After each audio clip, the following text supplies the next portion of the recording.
नमस्कार मु पपु पमपम भारी खुशी लगिला जानी कटकर अग्रणी स्वेच्छासेवी अनुष्ठान स्वप्ना फाउंडेशन एवं तांको सहित एथर सामिल होती कमिशनरेट पुलिस एवं उभयंकर सहयोग रे एक विराट रक्तदान कार्यक्रम सेप्टेम्बर 29 तारिख दिन चाउलियागंज रे थिबा श्रीक्षेत्र मंडप रे अनुष्ठित होबाकू जाउची सकाळ 9 दिन 4टा पर्यंत।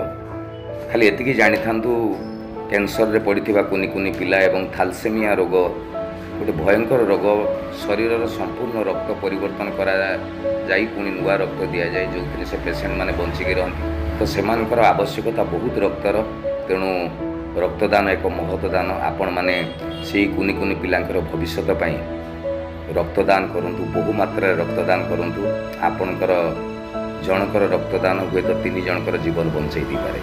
मन रखु सेप्टेम्बर 29 तारिख दिन सकाळ 9 ରୁ 4टा भितर चाउलियागंज श्रीक्षेत्र मंडप में रक्तदान कार्यक्रम कराऊँच स्वप्ना फाउंडेशन एवं कमिशनरेट पुलिस तरफ बहु संख्यार आसी रक्तदान करूँ।